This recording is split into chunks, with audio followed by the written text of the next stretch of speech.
민주당은 정순신 변호사 아들의 학교 폭력에 관한 청문회 안건을 의결했다.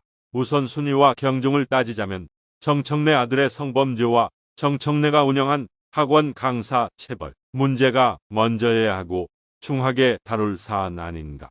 정청래는 아들의 성범죄에 대해 형식적인 사과 정도로 끝냈다. 학생 잡는 학원이라 불릴 정도로 매질한 강사 체벌 문제는 아예 또 뻥끗 안 하고 덮었다. 정몽주는 아들의 SNS 잘못으로도 사실상 정계를 은퇴했는데 말이다.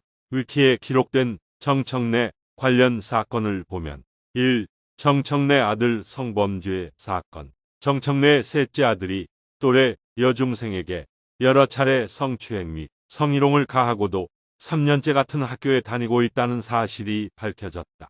2015년 당시 중학교 1학년이었던 정청래의 아들은 같은 학교 여학생을 따로 불러내 가슴 등 신체 부위를 만지며 성추행을 하였다. 그러나 피해 여학생은 사건이 외부로 알려지길 원치 않아 신고 등 대응을 하지 않았다.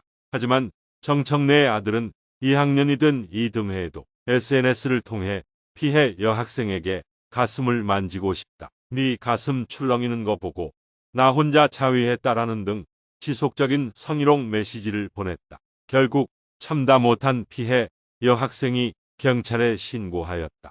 신고를 받은 경찰은 조사 후 강제추행 혐의를 적용해 사건을 송치했다.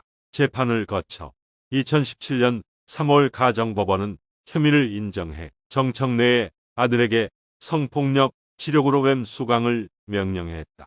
판결 이전에 정청래의 아들은 이미 학교폭력자치위원회 결정에 따라 하루 8시간씩 5일간 총 40시간의 교육 프로그램을 이수했고 부모 교육도 8시간 이행했으며 판결 이후 추가적으로 아이 교육 40시간, 부모 교육 8시간 이수 명령을 받았고 정청래 측은 이를 이행하였다.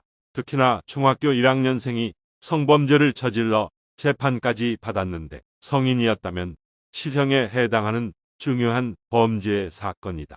게다가 그 성범죄가 단발성으로 그친 것도 아니며 같은 학교에 다니며 수년간 지속적으로 이루어졌다.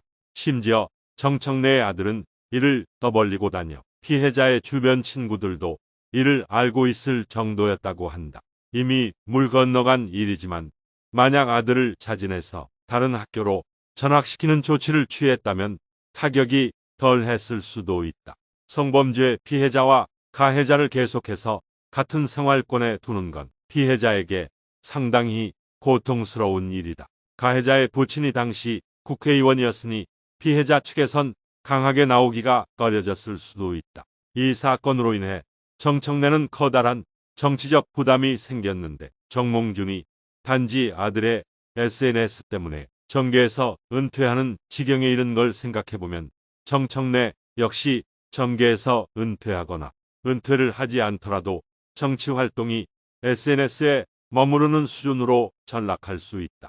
이것이 뒤늦게 드러났기에 부정적인 사람들은 말할 필요도 없고 정청래에 대해 긍정적인 생각을 갖고 있던 사람들에게조차 큰 실망감을 안긴 것이 사실이다.